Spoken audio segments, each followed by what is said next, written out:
여러분 반갑습니다. 이번 영상 같은 경우는 저출산 고령화가 우리가 이제 아마 맞이하게 될 거는 당연하죠. 아직까지는 우리나라가 젊은 나라입니다. 하지만 워낙 우리가 이게 빠르게 진행되고 있으니까 결국은 전 세계 1등을 찍는 건 시간 문제일 거라고 보는데, 그러면 우리가 여기에 대체를 해야 되겠죠. 그래서 뭐 결혼하신 분들은 어쩔 수 없지만, 뭐 결혼 안 하신 분들 같은 경우는 국제 결혼을 통해서 좀 빤스런 할 수 있는 또 기회가 될 수 있지 않겠냐, 그런 생각이 되어서 영상을 좀 찍게 되었습니다. 일단 지금 보시는 자료는 뭐냐고 하면 주요국 국가 채무 비율인데요. 일단 제가 이거를 보여드린 이유가 뭐냐고 하면, 지금 우리나라 같은 경우는 기본적으로 저출산 고령화와 관련되어서 서구의 선진국을 따라가는 게 아니라 거기는 이민을 받았잖아요. 이제 그런 식으로 해서 해결했는데, 우리는 지금 이민을 안 받는 나라이기 때문에 일본 모델로 지금 따라가고 있습니다. 그래서 일본 거를 중심으로 해서 이제 보려고 하는 건데요. 일본의 지금 국가 채무 비율을 보면 2021년도 기준으로 했을 때 263% 나옵니다. 그래서 압도적인 1등이에요. 이탈리아 150%, 여기는 뭐 골 때리는 나라니까 뭐 그렇다 치고, 미국 같은 경우 132%, 여기는 기축통화니까 별로 문제될 거에 없고 뭐 그렇습니다. 그리고 지금 보시는 자료는 1980년도부터 지금 2022년도 12월 달까지의 GDP 대비해서 일본의 부채 비율입니다.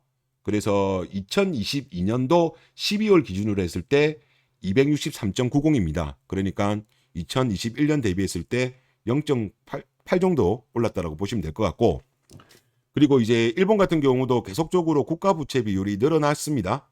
늘어났지만 그래도 큰 문제는 안 됐어요, 지금까지. 근데 부채 비율을 우리가 봄에 있어가지고, 지금 일본 같은 경우는 1992년도 전까지는 성장을 하고 있었죠. 성장을 했기 때문에 당연히 문제가 안 됐습니다. 그리고 절대적인 수치로 보더라도 그때 92년도 정도 봤을 때 일본의 국가 부채 비율은 한 70% 정도 수준밖에 되지 않았어요. 그래서 이때는 문제는 당연히 안 되는데, 근데 일본이 그 이후에 계속적으로 보면은 쉬지 않고 국가 부채 비율이 늘어난 것 같은 경우는 상당히 조금 일본 자체로 봤을 때는 큰 문제입니다. 그래서 일본에 대해서 일본이 망했다, 뭐 일본 뭐 소멸할 것 같다 등등등 이야기하시는 분 중에 많은 이유를 들은 것 중에 하나가 바로 일본의 국가 부채 비율을 이야기하는데요. 자, 일본이 왜 이렇게 됐을까요? 일단 이거를 이해를 하셔야 될 것 같은데, 일본 같은 경우는 1990년도 때까지만 하더라도 유럽의 선진국보다는 고령자 비율이 낮았습니다.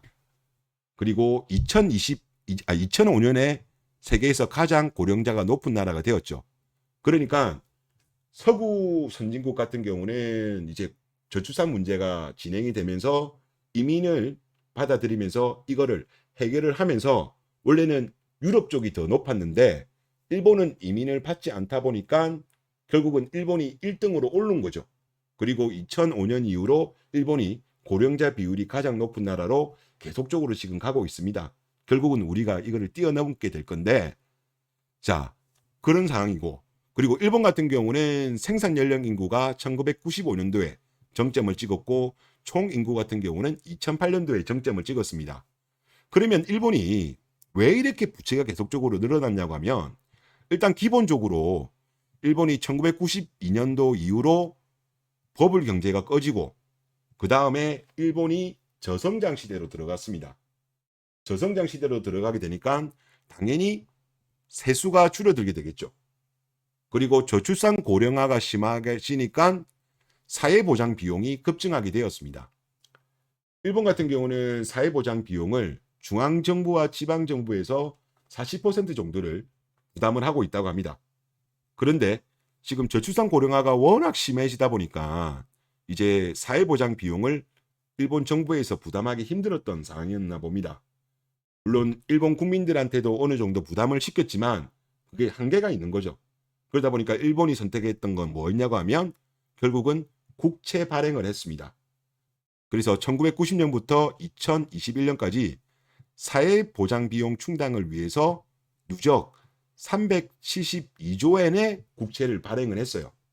그래서 이렇게 이제 일본이 어마어마한 국가 부채를 가지게 된 겁니다. 그래도 일본 같은 경우는 아직까지 문제가 안 생겨요. 안 생깁니다. 다른 나라였으면요. 벌써 난리 났죠. 이탈리아도 뭐 아시겠지만은 뭐 이미 난리 났잖아요. 근데 일본은 그것보다 훨씬 더 높습니다. 근데 일본이 이게 문제가 안 터진 이유가 뭐겠습니까? 이탈리아는 문제가 터져도 일본은 왜 안 터졌겠습니까? 일본은 준기축 통화예요. 넘버 2죠. 넘버 2, 넘버 3 정도 가는 기축 통화입니다. 그리고 일본의 국채는 대부분 일본의 자국민들이 보유를 하고 있습니다. 그리고 일본의 정부가 이렇게 부채가 많지만 일본 같은 경우는 대외 순자산이 30년 연속 전 세계 1등입니다. 그러다 보니까 해외에 투자한 그 일을 통해서 이자라든가 배당이라든가 이렇게 벌어들이는 1차 소득만 하더라도 연간 20조 엔이 됩니다. 그래서 일본은 아직도 부자 국가예요. 그때 한참 잘 나갈 때, 그 잘 나갈 때 해외에 투자를 많이 해서 일본 정부는 이렇지만은 하여튼 그렇습니다. 일본은 아직도 부자 국가예요. 부자 국가입니다. 자, 그런데 그러면 이제 우리나라로 한번 와보겠습니다. 지금 우리나라 같은 경우는 국가부채 비율이 49.6이에요. 절대적으로 보면 뭐 그렇게 높아 보이진 않습니다. 그리고 이제 금액도 1067조예요. 그런데 우리나라 그 국가부채 비율에 있어가지고 많은 분들이 비판하시는 분 중에 하나가 뭐냐 하면 우리나라는 공공기관 부채를 같이 봐야 된다. 이렇게 주장하시는 분들이 많이 있으십니다. 이게 MB 때부터 좀 이 현상이 심했는데 물론 그 이후에도 계속적으로 이어졌습니다. 그러니까 정부에서 부담해야 될 빚을 국가부채 비율을 조정하기 위해서 안정시키기 위해서 공공기관 부채로 뒤로 뺀 거죠. 그렇게 되면서 지금 공공기관의 지금 부채 같은 경우는 670조입니다. 자, 국가부채가 1067조예요. 그러면 이거 두 개 합치면 얼마입니까? 1737조예요. 그러니까 이거 두 개를 합치게 되면 대한민국 정부와 공공기관의 부채가 결코 적지 않다라고 지적하시는 분들이 꽤 많습니다. 일단 현재 우리나라의 부채 상황이 이렇다고 보시고 그러면 지금 현재 우리나라의 생산 가능 인구 같은 경우는 2017년도를 해가지고 3,757만 명을 정점을 찍고 이제 내려가고 있고요. 그리고 인구 같은 경우는 2019년도 11월을 기준으로 해서 인구를 정점을 찍었습니다. 인구의 캐파는 매우 중요합니다. 아직까지는 우리나라가 그거를 못 느끼고 있지만 이게 가속화되면 가속화될수록 결국은 대한민국 전체의 GDP에 영향을 미치게 되거든요. 미치게 됩니다. 그거는 이제 밑에 말씀을 드리겠고. 그리고 일단 현재 우리의 그 경제 상황이 뭐냐고 하면 뭐 자산의 버블도 많이 생겼습니다만은 저는 대한민국이 일본의 92년도처럼 제가 전에도 말씀드렸다시피 일본 같은 경우는 그 버블이 터졌을 때 일본의 가계부채 비율이 90% 초반대 그때 버블이 터졌어요. 그때 일본에 있는 그 중앙은행에서 의도적으로 기준금리를 6.0까지 올려가지고 터뜨려 버린 겁니다. 일본은. 그러면서 이제 일본은 그 자산이 계속적으로 버블이 터졌죠. 주식, 부동산이 이제 급락을 했는데 물론 이제 한국 같은 경우는 지금 작년 4분기 기준으로 했을 때 가계부채 비율이 105%대입니다. 그러니까 이미 우리나라 같은 경우는 터졌어야 돼요. 옛날에 글로벌 금융위기 때 미국이 98%에서 터졌거든요. 근데 그때 당시 글로벌 금융위기 때 일본의 그 미국의 기준금리는 5.25까지 올렸어요. 근데 그런 거 따지면 우리나라 아직까지 안 터지고 있는 이유는 대한민국의 지금 한국은행 기준금리 같은 경우는 3.5%죠. 그리고 또 정부에서도 금융기관들을 계속적으로 압박을 해가지고 대출금리를 내리고 있죠. 뭐 그런 것 때문에 안 터지는 거예요. 정상적으로 지금 기준금리를 좀 더 올렸으면 터지는 거였습니다. 근데 지금 정부에서는 아마 연착륙 쪽으로 지금 시도를 하고 있는 것 같은데 그래서 일단 안 터지고 있는 거다 그 말씀을 드리겠고 자 다시 또 이야기가 좀 샜는데 지금 현재 자산시장은 또 일단 그렇고요. 그리고 대한민국은 수출로 먹고 사는 나라인데 기본적으로 우리나라가 지금 현재 14개월 연속 무역적자입니다. 그리고 무역적자 폭도 지금 상당히 적지 않고요. 그리고 지금 오늘 한국은행 이창용 하는 총재 말로는 아마 올해 같은 경우는 300억 달러 아마 적자가 예상이 된다. 뭐 그렇게 또 이야기를 한 상황이고 그리고 현재 우리나라 같은 경우는 지금 경제가 불확실한 가장 큰 이유는 미중 패권 전쟁 때문이라고 저는 봅니다. 아무래도 지금 미국이 계속적으로 요구하는 게 한국한테 둘 중에 하나 선택해라. 미국이냐 중국이냐 양다리 걸치지 마라. 지금 그런 스탠스거든요. 그러다 보니까 결국은 지금 우리나라가 고래 싸움에 새우등이 터지고 있는 상황인데, 근데 기본적으로 이 미중 패권 전쟁이 금방 끝날 리는 없죠.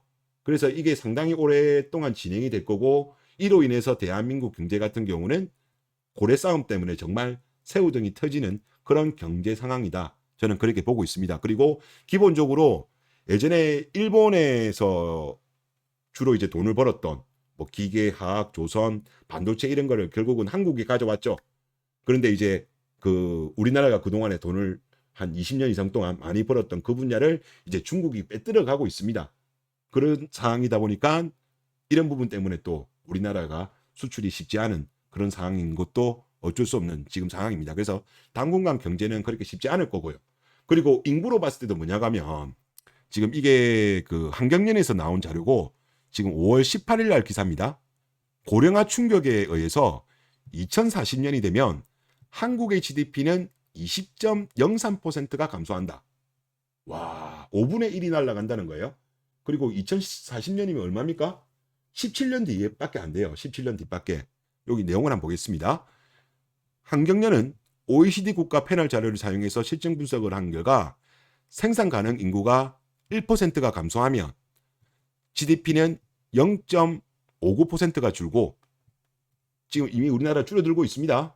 그리고 피부양 인구, 노인분들 말씀하시는 거죠. 여기가 1% 증가하면 GDP가 약 0.17%가 감소를 한다. 그래서 이를 바탕으로 다른 요인이 일정하다고 가정했을 때 한국의 인구 구조 변화로 2040년이 되면 GDP는 2022년 대비 20.03%가 축소가 되게 되고 2050년이 되면 28.38%가 감소하게 된다. 어마어마한 거예요.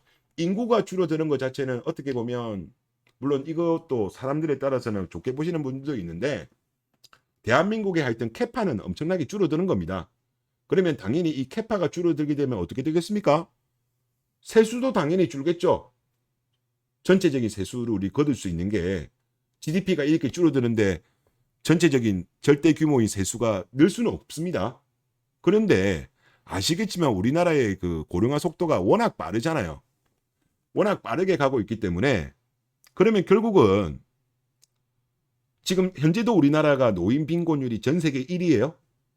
그리고 지금 현재에 있는 우리나라 노인분들의 인구가 워낙 많습니다. 절대적으로 58년 주변에 이 나이대 분들이 나이가 제일 많아요. 그래서 표가 제일 많습니다. 그래서 선거에서 이분들의 영향력은 무시하지 못할 거예요. 그렇기 때문에 나중에 그 사회복지 비용을 만약에 뭐 어느 정도 줄이는 것까지야 모르겠지만 급격하게 줄인다고 하면 아마 그분들이 정치 권력을 잡지는 못할 거예요. 그러다 보니까 결국은 정부 입장에서는 선택을 해야 되겠죠. 정부가 그 부담을 떠안든지 아니면 세수를 늘리든지 둘 중에 하나를 해야 되는 겁니다. 일본 같은 경우는 당장에 국민들한테 부담을 떠안지는 않았죠. 물론 최종적으로 가면 일본의 이 국가 부채 비율 높은 것 같은 경우는 결국 나중에 일본 국민들이 다 지게는 될 겁니다. 나중에 일본 국민들이 지게는 되겠지만은 그래도 일본 같은 경우는 이렇게 했더라도 문제가 발생 안 했던 이유가 기축통화입니다. 중기축통화이기 때문에 이렇게 국가 부채 비율이 올라도 당장에 일본 국민들한테 부담을 안 떠안게 하고 정부가 떠안더라도 이게 가능한 구조예요. 근데 대한민국 같은 경우는 국가 부채 비율을 이렇게 늘리게 돼버리면 국가 신용 등급이 떨어지게 되고 그리고 당연히 환율 같은 경우도 급등을 하게 되겠죠. 뭐 그런 선택을 할 수도 있긴 있습니다만은 우리나라는 기본적으로 수출 주도형 국가이기 때문에 또 그런 선택을 하기도 쉽지 않습니다. 그러면 결국은 대한민국은 지금은 아직 괜찮지만 10년 정도만 지나고 나서부터는 본격적으로 저출산 고령화로 인해 가지고 여러 가지 사회 비용 이런 부담이 급증할 거예요. 사회보장 비용 급증. 저출산에도 돈을 많이 써야 되겠지만 고령화에도 또 많이 써야 돼요. 그리고 또 경기 침체도 우리나라는 저는 일단 이제 저성장으로 들어갔다고 봅니다. 그리고 많은 분들도 여기에 동의하시는 걸로 알고 있습니다. 그러면 당연히 이로 인해서 세수도 옛날처럼 지금 당장 올해만 하더라도 세수가 지금 많이 빵꾸가 나고 있죠. 그런데 써야 될 돈들은 많습니다. 그렇다고 무조건 부채를 발행한다? 뭐 당장에 몇 년 동안은 그렇게 갈 수 있겠지만 어느 임계치를 넘어가면 그걸 못하게 돼요. 그러면 결국은 그때는 세수를 늘릴 수밖에 없어요. 그게 당장은 아니지만 저는 한 10년 뒤에는 반드시 이거를 겪을 거라고 봅니다. 그래서 결론을 내리면 하여튼 뭐 각자 도생 시대니까 진짜 저축 열심히 하셔야 돼요. 저축 열심히 하셔야 되고 정말 나중에 정말 어려운 그런 시대가 올 거라고 저는 보고 있고요. 그리고 뭐 결혼 안 하신 분들 입장에서는 뭐 하신 분들은 어쩔 수 없지만 결혼 안 하신 분들 입장에서는 또 그런 선택이 또 될 수 있을 것 같아요. 뭐 한국에서 계속적으로 직장을 다녀야 되는 분들이라면 어쩔 수 없지만 만약에 좀 그런 거랑 관계없는 분들이라고 한다면 나중에 대한민국의 세금이 엄청나게 증가하게 될 것 같다. 그리고 한국에 꼭 있을 필요가 없다라고 한다면 배우자분 국가로 우리가 그 선택을 할 수 있다. 새로운 옵션이 있다고 그렇게 또 말씀을 드리겠고, 그리고 아무래도 뭐 아이들 입장에서 나중에 뭐 국제 결혼을 통해서 만약에 아이가 나오게 되면 아마 지금 태어난 아이들 같은 경우는 아마 나중에 세금이 만만치 않을 거예요. 그때 당시 2060년 정도만 되더라도 젊은 청년이 노인 한 명을 부양해야 될 정도입니다. 지금은 4명이 한 명을 부양을 하는데 그때는 한 명이 한 명을 부양해야 될 만큼 대한민국이 고령화 국가가 되기 때문에 그때는 그 자녀분을 봐서라도 국제 결혼을 해가지고 어머니 나라로 도망가는 것 또한 뭐 나쁘지 않은 선택이다. 그 좋은 옵션이다. 그런 생각이 듭니다. 예, 이번 영상 여기서 마치겠습니다. 감사합니다.